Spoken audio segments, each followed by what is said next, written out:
हरे कृष्ण. तर आज आपण 10 नाम अपराधांबद्दल चर्चा करणार आहोत. तर आपण रोज नियमितपणे हरे कृष्ण महामंत्राचा जप करतो. तर असा रोज सकाळी जप सुरू करण्याआधी हे 10 नाम अपराध आपण बोलतो, जेणेकरून आपण प्रयत्नपूर्वक या सर्व अपराधांपासून स्वतःला वाचवू शकू.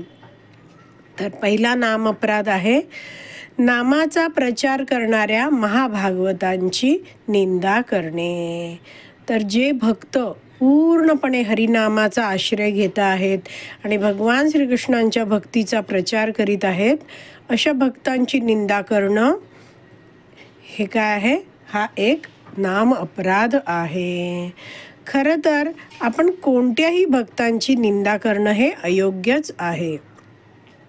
भगवान श्रीकृष्णांची भक्ती करणारे भक्त भगवान श्रीकृष्णांना अतिशय प्रिय असतात आणि जर आपण त्या भक्तांची निंदा केली तर ते निंदा करणं भगवंतांना आवडणार नाही. दुसरा नाम अपराध आहे शिव, ब्रह्मा आदी म्हणजे इतर देवतांच्या नामाला भगवंतांच्या नामासमान किंवा भगवंतांच्या नामापासून स्वतंत्र समजणे. तर आपण जाणलं पाहिजे की या सगळ्या देवता आहेत ते भगवंतांचे अंश आहेत, सेवक आहेत. सर्व कार्य करायला या देवदेवता आहेत त्या भगवंतांवरच अवलंबून असतात. भगवान श्रीकृष्णांपासूनच या देवतांना शक्ती प्राप्त होते आणि ही शक्ती प्राप्त झाल्यामुळे देवता आहेत त्या भगवंतांच्या आज्ञेनुसार कार्य करू शकतात. तर आपण या नामअपराधामध्ये जाणलं की देवतांच्या नामाला भगवंतांच्या नामासमान समजायचं नाही. म्हणजेच काय आहे, देवतांना आपण भगवंतांच्या समान कधीच समजायचं नाही.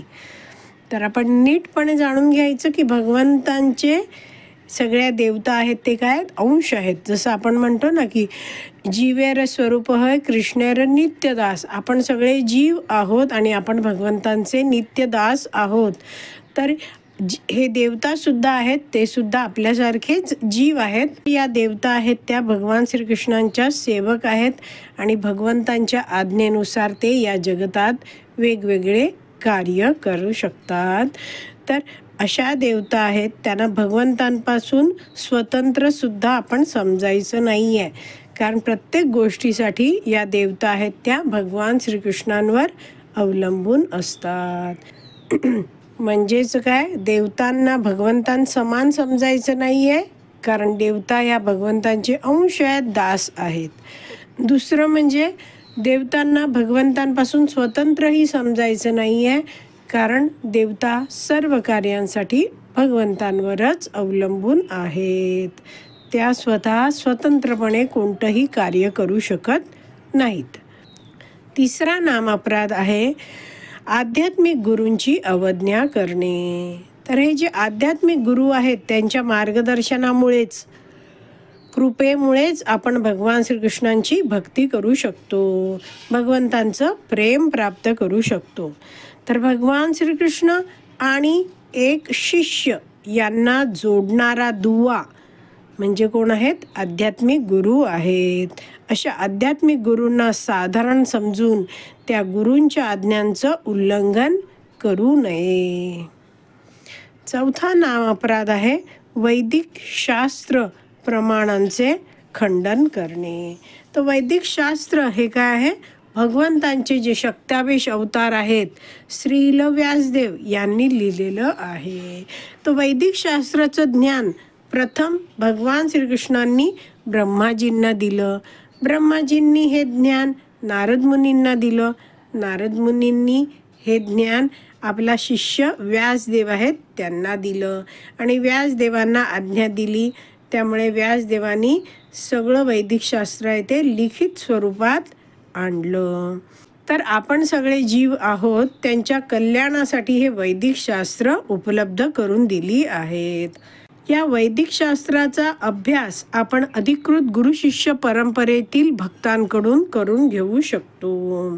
तर वैदिक शास्त्रामध्ये हे जे ज्ञान दिलेलं असतं ते काही प्रमाण, काही समजूत सांगून समजवलेली असतात, प्रमाणं असतात.